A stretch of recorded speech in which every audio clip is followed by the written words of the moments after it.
avocat nanga Yesu yoleyo ndelakanga ofana pembeni ya papa okata makambo nanga.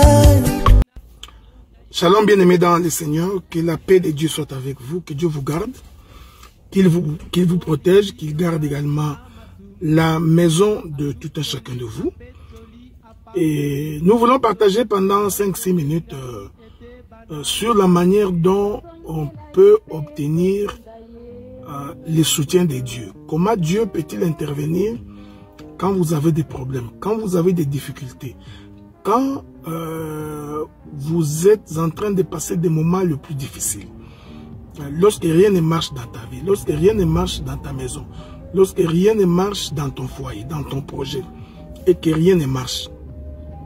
De quelle manière est-ce qu'il faudrait que Dieu intervienne? Quelles sont les conditions qui permettent à ce que Dieu puisse intervenir dans ta vie? Je voudrais vous rappeler que Dieu n'est pas un féticheur. La guérison de Dieu ne s'opère pas comme la guérison auprès d'un marabout ou d'un féticheur.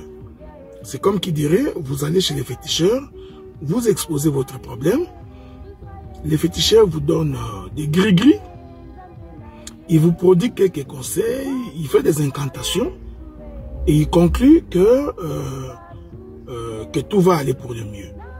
Dieu n'est pas comme ça. Malheureusement, beaucoup de serviteurs de Dieu commencent à agir comme des marabouts, comme des féticheurs.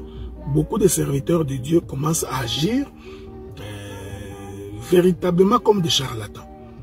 Donc, ils promettent monts et merveilles à des hommes comme à des femmes sans respecter les principes de Dieu. Prenons deux éléments des Écritures. Le premier élément, c'est Naomi et Ruth. Lorsque Naomi voulut rentrer en Israël, Ruth s'est attachée à Naomi. Il a dit à Naomi que ton peuple sera mon peuple, ton Dieu sera mon Dieu. Donc l'attachement de Ruth à Naomi a permis à Naomi de devoir rentrer jusque dans le pays d'Israël et de pouvoir trouver un mari et d'avoir la solution à son problème. Avez-vous remarqué? Donc si Ruth n'était pas attachée à Naomi, si Ruth avait décidé d'abandonner Naomi comme l'avait fait Orpa, certainement Ruth n'aurait pas accédé à sa bénédiction. Donc voyez-vous, la solution au problème de Naomi, à sa préoccupation, résidait par son attachement à Ruth. Ainsi, son attachement à Ruth va l'amener vers la maison de Boaz. Ici, je voudrais vous informer que ici, Naomi va représenter l'œuvre ministérielle, Naomi va représenter le ministère, Naomi va représenter la parole de Dieu. Reste donc attaché à la parole, tu accéderas dans la maison de Boaz. Je vais donner un deuxième élément pour conclure. Le deuxième élément, c'est cet homme qu'on appelle du nom de Naaman. Naaman qui était un général syrien qui souffrait de la lèpre. Mais quand il est venu en Israël, donc le prophète lui a demandé d'aller se baigner au Jourdain. Et le prophète lui a dit que tu devrais te baigner pendant 7 fois. Les 7 fois-là, au-delà de sa portée prophétique, représentent aussi l'attachement, la persévérance. Plus Naaman entrait dans l'eau, plus ses plaies devenaient de plus en plus difficiles à supporter, ses ulcères s'accentuaient.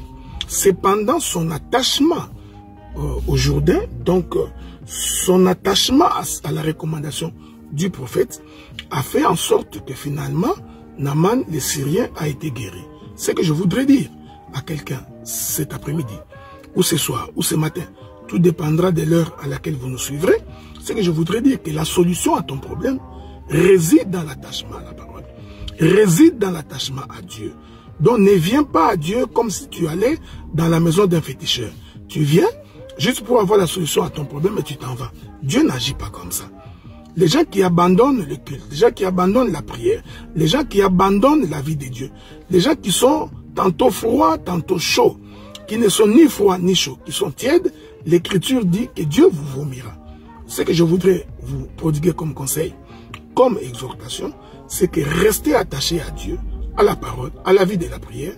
L'Éternel vous soutiendra et il apportera la solution à vos problèmes. Que la paix de Dieu soit avec vous, que Dieu vous bénisse dans le précieux nom du Seigneur.